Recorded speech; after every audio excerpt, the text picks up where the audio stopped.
Hello, everybody. This is episode 3 of my Create Above and Beyond playthrough.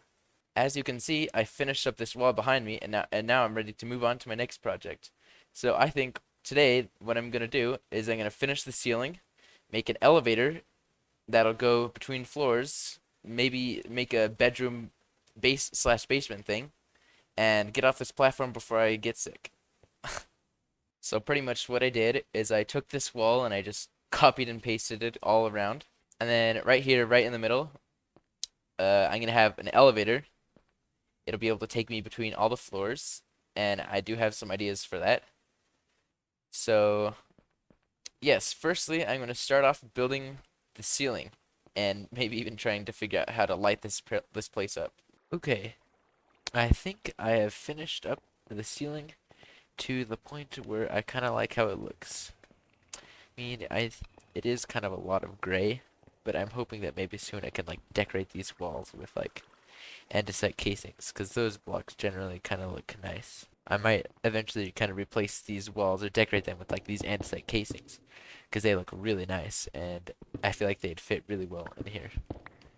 Um, and so up here, this ladder is just temporary. I'm going to build a new floor pattern right here, right where this indent is, because I really like this floor pattern down here, and I want to kind of come up with a new one to go up here for the next factory floor. Um, this is where my andesite machines will be produced. This is like where these farms will be outputting. The kelp and the wood will be going up here. Okay, so basically my next plan is I'm going to build an elevator. So there's gonna be one floor beneath here. It's gonna be like my living quarters. It's gonna have my bed and my personal items and collectible stuff. Uh, uh,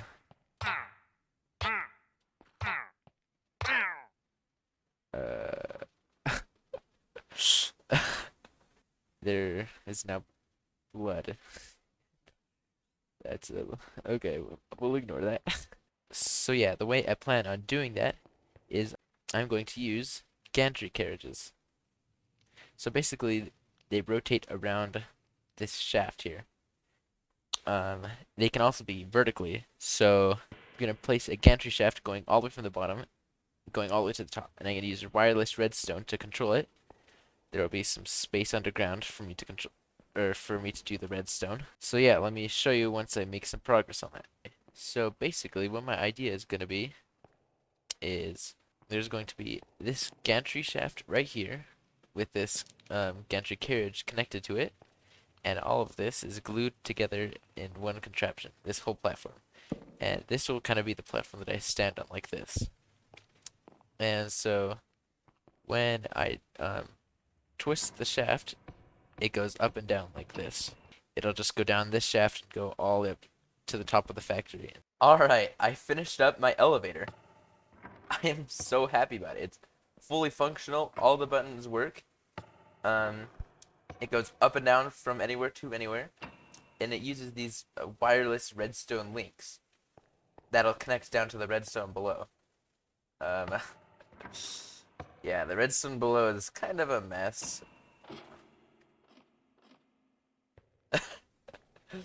If your brain hurts looking at this, I trust me, I built it. My brain is gone.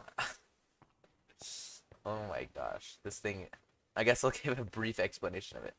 So this is the thing that says, or this is the up. This is the up direction. When I hit the up direction, it goes through here, and this is just kind of like a pulse extender, and this too. All this just extends the pulse to the perfect 9 tick delay, and that pretty much just releases the clutch here and lets it go. And 9 ticks is the perfect amount for it to travel between the floors. And then it powers this, which is like a latch where if you power this side will turn on and it will stay on until you power this side. And that's just kind of what controls which direction the floor is going. So if this is pressed, this torch will turn off and this line right here will turn off. And it will release the clutch, allowing it to go up, because that's the up direction link.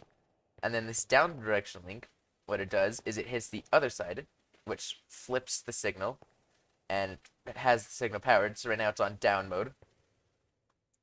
And then it goes over here and powers this redstone, which just releases the clutch. And so it ends up going down. So there's a brief explanation. It took me a little bit longer than I care to admit to make. But now it's done, and I don't have to look at it again. Alright, so next up, what I'm going to want to do is I'm going to build a floor for this next level. Because this isn't the floor, this is just the ceiling for the previous one. So in this area, there's going to be a special floor design. Okay, I finished up the floor and got it to a point where I kind of like it. This one is a little bit different from the one below. It's more simplistic. It's just a checkerboard pattern with these in the middle. And they also started to build the arches for the doorways once I get the materials to do it. So something that I kind of have been thinking that I've kind of just not been using this playthrough is drawers. These things are super useful. So basically what you do is you can set it as an item, and then it holds a lot of that item. So this holds 32 stacks of this andesite alloy, and then I can hold all sorts of other things with it too. What you pretty much do with it is when you have it in there, you just click it and it gives you it. And if you shift click it, then I believe it gives you a lot of it. Or no, it's just if you normal click it. And if you shift normal click it, it gives you all of it. So I think I'm gonna kind of be moving towards using drawers a little bit more. Not for my storage system, because that one is gonna help be holding multiple things, but for the next floors and stuff, and also it is really good for sorting too, because a drawer can only hold one of a certain item, or up to 4, because you can have special drawers that are like split down the middle. But I can have like a filter or an andesite funnel back here, and that means only andesite ingots will be allowed to go into this drawer. So this is like automatic single item sorting, which will be very useful for the tree farm, because in the tree farm,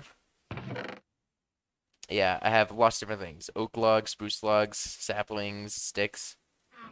I'm just currently not running right now because it has filled up the chest and was overflowing, but I'll turn it back on once I start using the wood. So my plan for this top floor is I want it to produce 3 main things: andesite alloys, andesite casings, and kinetic mechanisms. And then I guess other smaller things like byproducts of this place, like wood would be a byproduct. So yeah, I want it to produce these, and these are all important blocks for reaching the mid game, because I'm still kind of an early gamer now, because all things that I want to build are pretty expensive. So once I mass produce these and these, then everything will be easier. And I also want the doors to be made out of these, so I'm kind of waiting on that. Alright, so what I need to do is need to connect this and this up to this floor. I also need to connect my stone generator down here to up here. I might actually make a new bigger one because it's not really producing enough andesite for me. So yeah, I'm going to build a new one, and it's also going to automatically sort the andesite out and bring it up to here. And it's also going to smelt it automatically down there too. So I'm going to remove this and build a new one at bedrock level. And then lastly, what I'm going to do up here is I'm going to build another sand farm. Okay, so I built a new diorite farm. This is it here. It's a little bit bigger. So basically, I have the lava. I'm going to be having the lava on top. So like, I'll have a bucket of lava up here, and it makes the diorite and the andesite and all that this machine will mine. It's not active right now because it has a huge output rate, and I'm not ready to process that yet. So then once it is all ready though, it'll go to here into this chest, and then I have 2 conveyor belts with with fans with lava to cook it into its normal state. Because when I mine it, it turns into the cobblestone version, so it becomes granite cobblestoning and andesite cobblestone, as you can see here. So then after it gets smelted, it goes up this elevator.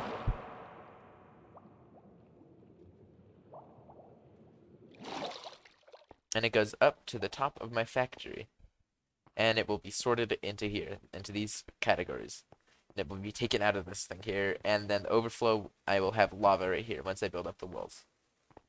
Okay, so my next step is to connect to the kelp farm and the tree farm up to the factory so that I can start processing. So what I think I'm gonna do is I'm gonna use ejectors. Pretty much, when I place them down, they fling an item to anywhere I want, really. I just have to select the space. So like, for example, this one, if I place it here, it is aimed right on that spot that I just clicked. And then I need to give it power, which I don't currently have, but will bring over soon. And so what I'll do is I'll fling it up to conveyor belts up there, above the factory, and then they'll go into the factory, get sorted, and then I will start on the processing, or maybe I'll start on the walls first. I don't know. We'll see. Alright, I have fixed up these ejectors, so now when there's items on them, they will shoot as long as these conveyor belts are moving. Um, they launch it right onto here, and then they go through here and into the factory. So I have wood, I have my kelp, and I have my stone stuff. I think I'm also going to build a sand farm right there. And I will need a power source too. I think I'll just use water wheels for this floor again. So, yes, thank you all so much for watching this video. Today we made a lot of progress on what we're doing. We made all the walls and the floor and a new stone farm. And next episode, we will get this entire floor put together, or as much as I have time for. We will make the factory and we will build the walls and ceiling, I hope, as well. So, thank you so much for watching. See you later.